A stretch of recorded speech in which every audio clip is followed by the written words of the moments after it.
On average, a person who consumes alcohol loses 600 to 700 days of their lifetime hungover. That's nearly 2 years hanging out your ass, feeling like shit, not living, not progressing, just recovering. I'm only 37 and I reckon I've already wasted that time to hangovers. Welcome to Climbing My Own Mountain, the Easy Life podcast with me, Raymond Hall. I'm on a bounce back from a lot of drink and drugs, bad habits, failed businesses, and a lot of wasted potential. Now I'm climbing my own personal mountain to try and get back the years that I've lost. We got this saying we say on the mountains that we laugh and joke about. The mountain doesn't care. The mountain doesn't give a fuck. The mountain doesn't care if you're cold. You better have your down jacket. The mountain doesn't care if you're tired. You better have got your rest in. The mountain doesn't give a fuck if you're wet. You better have your waterproofs. And that's exactly the same with life. Life doesn't care if you've got a hangover. Life doesn't care if you're feeling like shit. Life doesn't care if you're overweight, lacking energy, not going to the gym. Life doesn't give a fuck. You better be ready. You better be ready for whatever life's got to throw at you. We're all going to have challenges and hard things to face as we get older. We're all going to face losses. And these things are hard enough to deal with when you're on top of your game, let alone when you're hanging out of your ass. Like, fucking hell, if I had had some bad news dropped on me when I was on one of my come downs, I don't know how I would have handled it. And looking back now in hindsight, I know certain people that have had bad news dropped on them when they've been on the sesh and they've spiraled out of control. And now I totally get that. And thank God it never happened to me. But I do worry about it happening to me in the future. That's why now I need to be on top of my game, in the best headspace possible. So when life does throw something at me, throws me a challenge or some bad news or whatever it might be, I'm in the best mindset and the best headspace possible to deal with it. It's going to be hard enough anyway, even when you're feeling good and on top of your game. So the transition from hangovers to hikes wasn't just I stopped drinking and started climbing mountains. It wasn't as easy as that. I was still getting on it while climbing mountains. There was a time we were camping at the bottom of Snowdon and we were doing the Watkins Path at probably about 7 a.m. in the morning. And I was up drinking, getting on it in the tent till 4 or 5 a.m. to the point when my dad had to wake up and come out of the tent and say, "Ray, what the fuck? Get to bed. You're taking the piss now. What are you doing? We're climbing a mountain in a couple of hours." And to top it off, it was probably one of the worst, the longest and the worst weather we've experienced on a mountain. It was an absolute fucking nightmare. Then there was another time we were climbing Pen y Fan, if that's how you pronounce it, in Wales. We climbed it before, we were just climbing it again because we'd not done anything for a couple of years and we were just getting back into it. And in general, that's quite a small mountain. It's an easy mountain compared to some of the stuff we've done. And I've been on the sesh a couple of days leading up to when we climbed the mountain, and fucking halfway up, I was in a bad way. I was shaking. I nearly collapsed. And I was in quite a bad way. And that day was exactly 61 days till the end of the year. And I remember I felt that bad. I felt that fucking rough.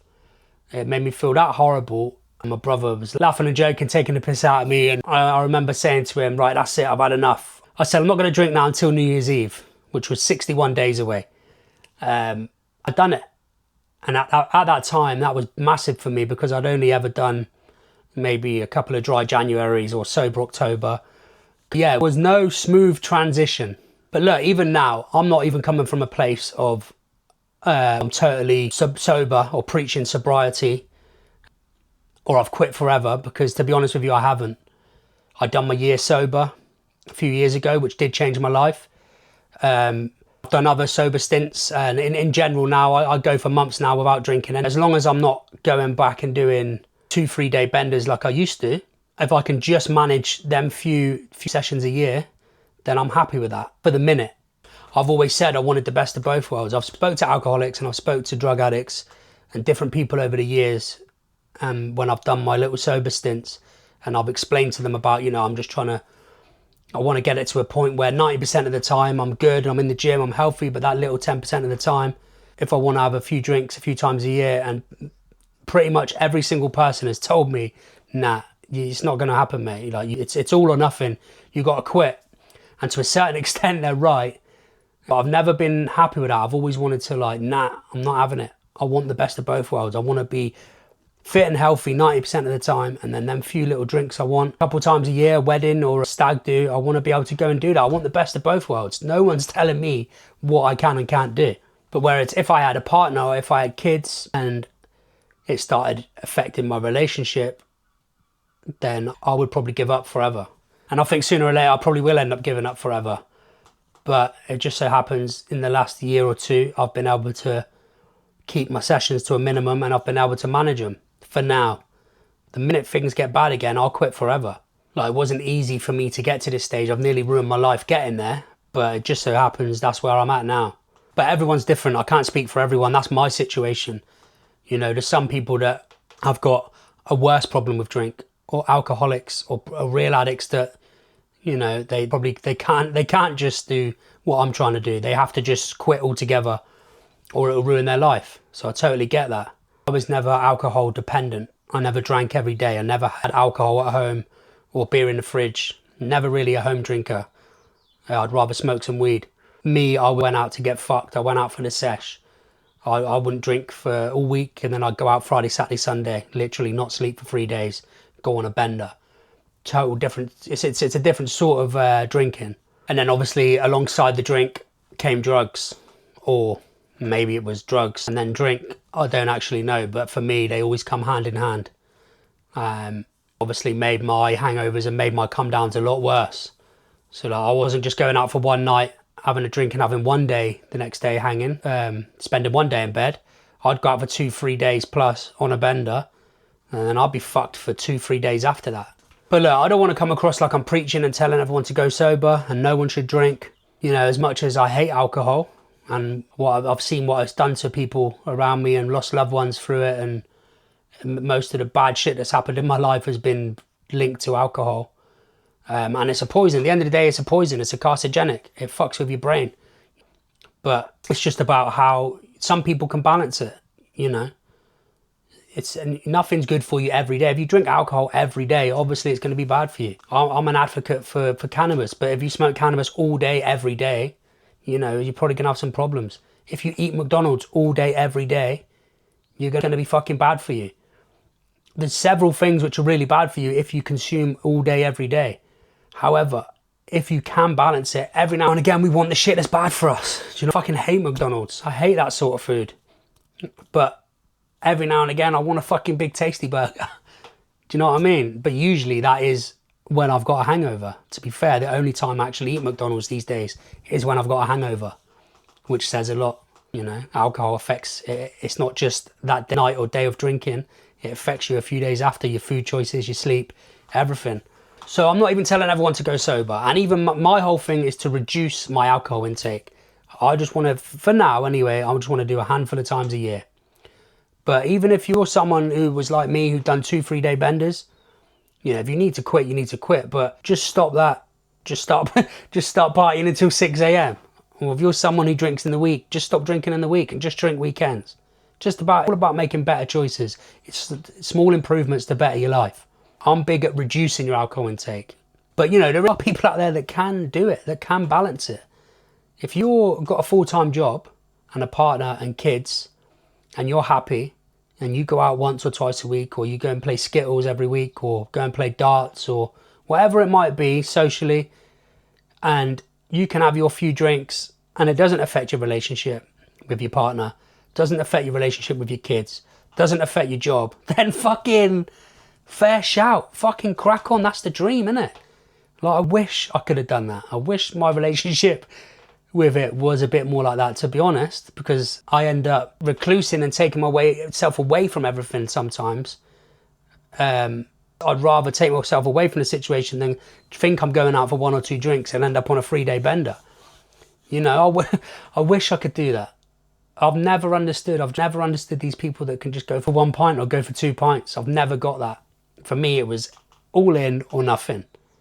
Never even really liked the taste of alcohol, to be honest.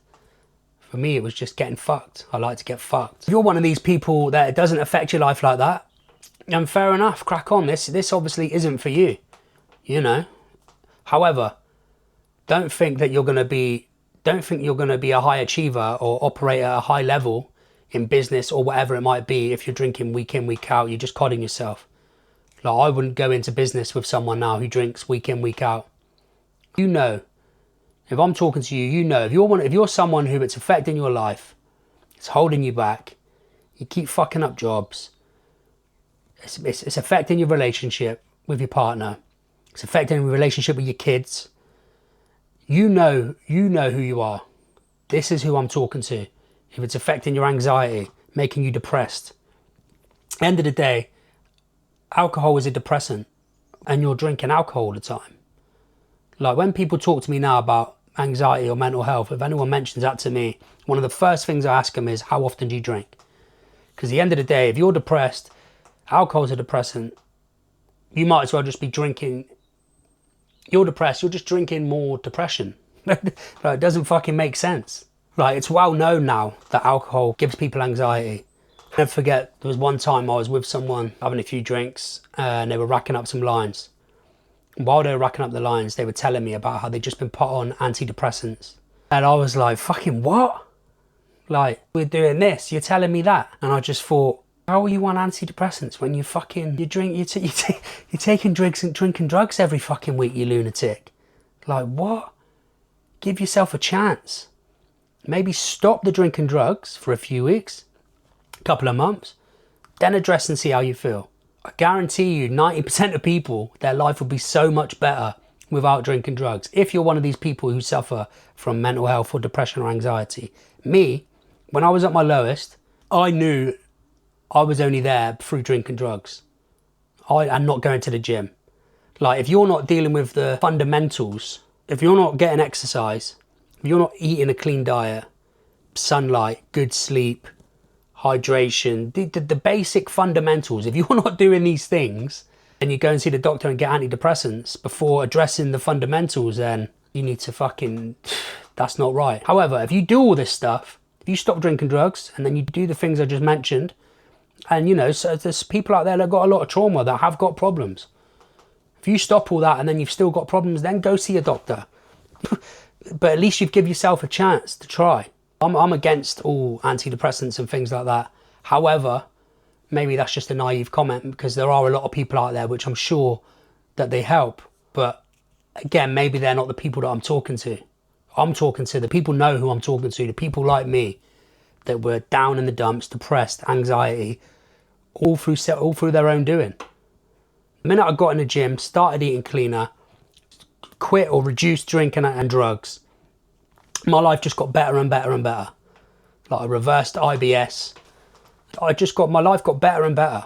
You have to give yourself a chance. You know, eat good. So sleep is the foundation of everything.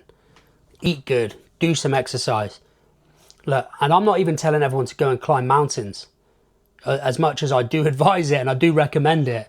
And some of the best days of my life and the most accomplished I've ever felt in my life has been when I've climbed some of the mountains that we've climbed. But just get out and have a walk. We all know now there's so much data and so many studies on how good walking is for you. Walking is one of the most simplest, safest, beneficial forms of exercise, especially as you get older. It strengthens your heart, helps control blood sugar, supports your mind, improves your balance, and can even reduce your risk of early death. Like, I think walking is one of the most underrated exercises that there is.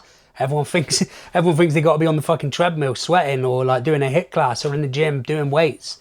Like, fair enough, that's great, and I want to do all that stuff. But if that's not you, just walk. Just get out and walk. It will honestly change your life. You know, commit to it. Tell people, that's it. I'm going to go out, I'm going to start walking now. I'm going to reduce my alcohol and I'm going to start walking. And don't be shy to tell people about it. There's this thing called the Hawthorne effect. And the Hawthorne effect essentially is people perform better when they know they're being observed. Like, you're less likely to relapse with others cheering you on. And I think this is a great tool. It holds you accountable. Like, to be honest, there's one of the main reasons I'm doing this podcast. There are several reasons why I'm doing this podcast, but one of the main reasons is just to hold myself accountable. It's just because, like, now I'm like, well, Ray, you got to sort your shit out now, because you've just said it on camera and put it, you know, on YouTube. You just told everyone, so now I've got to sort my shit out. Being held accountable sometimes is the best tool.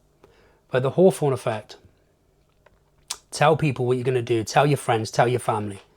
And I was always totally against that, and I still am with a lot of things. I'm very private with a lot of stuff. I don't like outside energy when I've got new ideas, because I think people can throw you off with negative energy or say something bad or get in your head. And, you know, like this podcast, I didn't tell anyone I was doing this before I started doing it. I didn't want any outside influence. I just thought I want to do what my gut's telling me to do. My heart, my gut, my head, whatever. And so there's certain things I think you need to keep private. So, but there is definitely stuff where you need to tell family and friends. So there you go. Thanks again for watching. If you're still watching, see you on the next one. Time to climb. It's not nice when you feel like that. Like what? When you feel sick. Yeah, well, I'm not surprised. Why did you go and do what you did on Sunday night, knowing you were doing this on Tuesday? I don't understand that. And the trouble is, Ray, you should know by now, it takes you 3-4 days, a week to recover. Yeah, but I'm still there enough, still can't find about them. There's one last hurrah, wasn't it? Yeah. One last hurrah before I change the game. Before you change the game? Well, Chris.